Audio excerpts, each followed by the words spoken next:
ఇలాంటికి 6 రోజులాయే వచ్చి చూసిపోయి మళ్ళా ఎట్ల పనులు జరుగుతున్నాయి అని చెప్పి 330 ఫీట్ల రోడ్డు రతన్ టాటా రోడ్ ఇదే కొంగరకాడ్ నుంచి టీచర్ సిటీ దాకా ఎంత బ్రహ్మాండంగా పనులు అవుతున్నాయి చూడండి.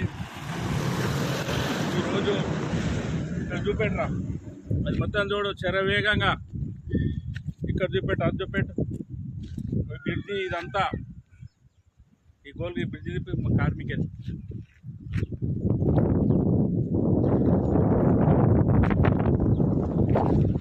ఏది ఏమైనా రేవంత్ రెడ్డి చెప్పినట్టు 10 ఏళ్ల లోపల ఈ ప్రాంతము ఎకరా 50 కోట్లు అవుతుందంట జగన్మోహన్ రెడ్డి ఏదైతే చెప్తుండో అదే విధంగా నా అభిమానులంతా ఇక్కడ కాలు రాపుతారు మాట్లాడన్నట అని చెప్తున్నారు. చూడు అక్కడ దిప్పురా, మా అభిమానుల దగ్గర దిప్పు.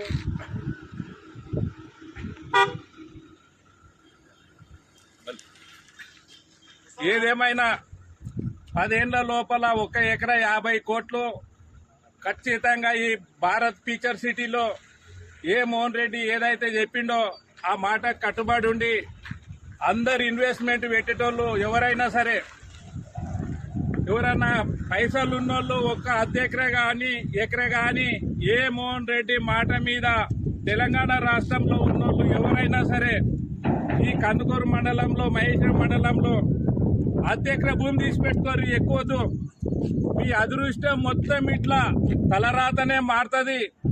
ఇవాళ భారత్ ఫీచర్ సిటీలో 10 ఏళ్ల నాడు 200కు 1 ఎకరా 200 కోట్లు ఇవాళ హైటెక్ సిటీలో ఏ విధంగానైతే పోతుందో అదే విధంగా ఈ భారత్ ఫీచర్ సిటీలో కూడా 10 ఏళ్ల తర్వాత 200కు 200 కోట్లకు 1 ఎకరా భూమి అన్నా కానీ ఇక్కడ దొరకదు. ఎవరైనా పైసలు ఉన్నోళ్ళు భారతదేశంలో ఎవరైనా సరే, తెలంగాణలో ఎవరైనా సరే ఇక్కడ 1 అర్ధ ఎకరా భూమి తీసి పెట్టుకుంటే మీ అదృష్టము మీ తలరాతనే మారుతుంది అంటని చెప్పి మహేశ్వరం మండలం కందుకూరు మండలంలో ఉన్న ప్రజల తరపు నుంచి మాటిస్తున్నా. ఖచ్చితంగా 10 గుంటలు 5 గుంటలు 2 గుంటలన్నా తీసి పెట్టుకోవాలంటని ప్రతి ఒక్కరికి రేవంత్ రెడ్డి మాట తప్పకుండా మడి మీద ఇప్పకుండా అక్కడి సూర్యుడు ఇక్కడ మొలిచినా, ఇక్కడి సూర్యుడు అక్కడ మూకినా ఏ ప్రతిపక్ష పార్టీ వాళ్ళు అడ్డం పడ్డా పొడుగు పడ్డా ఈ అభివృద్ధిని మాత్రము అడ్డుకోలేరు, ఆపలేరు.